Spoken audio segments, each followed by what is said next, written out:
Bismillahirrahmanirrahim. Assalamualaikum dan salam sejahtera. Bertemu lagi kita dalam sorotan berita dunia Islam.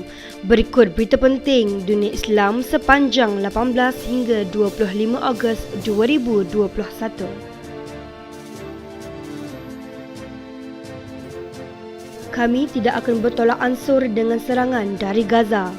Serangan cyber melanda Amerika Syarikat. Iran mengimport vaksin hanya dari negara yang pasti selamat. Iran hantar lagi bahan bakar ke Lebanon.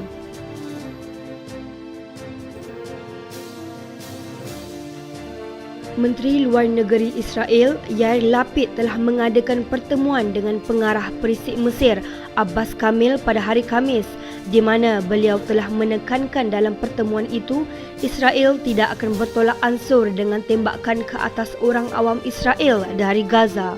Dalam pertemuan itu, kedua-dua pihak membincangkan hubungan antara kedua-dua negara dan perlunya memperluas hubungan dengan masalah ekonomi dan juga awam. Mereka menekankan bahawa Israel dan Mesir mempunyai bidang lain di mana kerjasama dapat diperkuat, bermula dengan perdagangan, perubatan, teknologi, pertanian dan tenaga, yang merupakan bidang yang akan membantu memperkukuhkan komunikasi antara negara dan masyarakat. Mereka merujuk kepada peranan utama yang dimainkan oleh kedutaan Israel di Kahirah dalam konteks ini dan bersetuju untuk meneruskan wacana bersama. Menteri Luar Israel merujuk kepada serangan yang datang dari arah Gaza dan menekankan bahawa Israel tidak akan bertolak ansur dengan menembak orang awam Israel.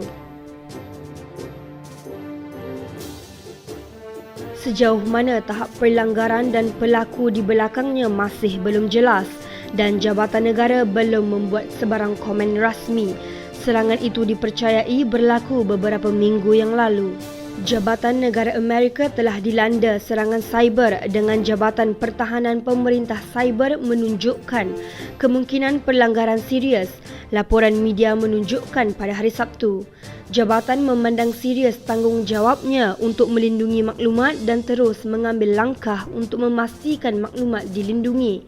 Atas sebab keselamatan, kami tidak dapat membahas sifat atau ruang lingkup dari insiden keselamatan cyber yang diduga saat ini, kata wartawan Fox News mengutip jurucakap Jabatan Negara. Sebuah sumber yang mengetahui masalah itu dilaporkan memberitahu Fox News bahawa pelanggaran itu tidak mempengaruhi pemindahan orang dari Afghanistan yang berlaku di tengah-tengah penarikan Amerika yang tergesa-gesa dan kacau bilau dari negara itu.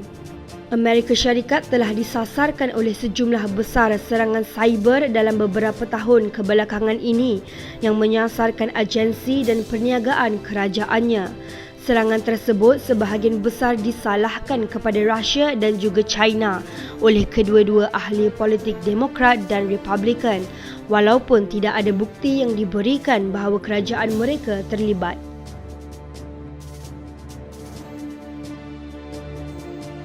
Iran hanya akan mengimport vaksin coronavirus dari negara yang produknya pasti selamat atau akan menggunakan vaksin yang dihasilkannya di dalam negara, kata Ketua Komandan IRGC. Major General Hossein Salami membuat pernyataan itu dalam sebuah pertemuan mengenai situasi pandemik coronavirus di wilayah Kerman di tenggara negara itu pada hari Ahad.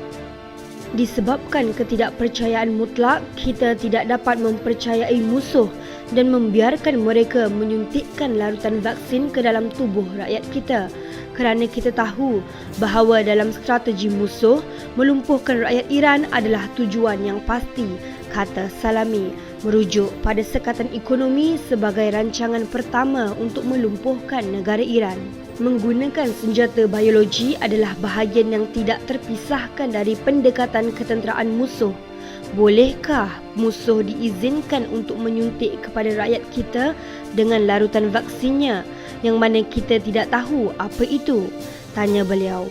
Ketua IRGC itu berkata, propaganda yang sedang berlangsung mengenai vaksin coronavirus yang bertujuan untuk menuduh Iran menahan diri dari mengimport vaksin asing adalah sebahagian dari operasi psikologi musuh, kerana mereka ingin menunjukkan bahawa kita bergantung, terhina dan memerlukan musuh.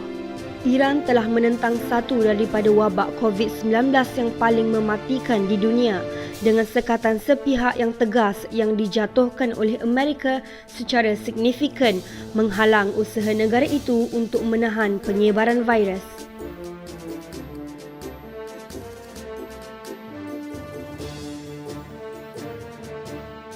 Lebanon telah mengalami berbagai kesengsaraan selama beberapa tahun terakhir, khususnya krisis ekonomi yang teruk yang disebabkan oleh letupan dahsyat di pelabuhan Beirut, pandemik coronavirus dan ketidakstabilan politik yang berterusan. Pemimpin Hizbullah Hassan Nasrullah telah mengumumkan bahawa lebih banyak kapal Iran yang penuh dengan bahan bakar sudah berlayar menuju Lebanon untuk membantu mengurangkan kekurangan petrol setelah kapal pertama itu tiba di negara itu.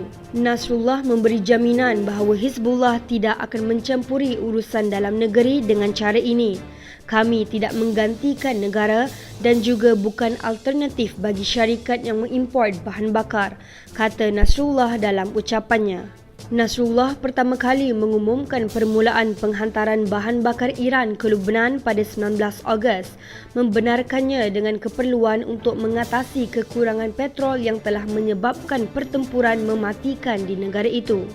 Namun, pengumuman itu memicu kekhawatiran di kalangan penentang politik domestik Hizbullah yang menuduh bahawa ia dapat menjatuhkan sekatan Amerika terhadap ekonomi Lebanon yang sudah hancur akibat Washington mengenakan langkah-langkah tersebut pada perdagangan minyak Iran. Ekonomi Lebanon telah kucar-kacir selama 2 tahun terakhir, mencetuskan krisis politik yang masih belum dapat diselesaikan hingga hari ini, serta pengunduran diri dari beberapa pemerintah dan kekurangan serta kerusuhan yang meluas. Keadaan bertambah buruk tahun lalu dengan bermulanya wabak coronavirus dan letupan dahsyat di salah satu daripada beberapa pusat ekonomi negara yang masih berfungsi, Pelabuhan Beirut.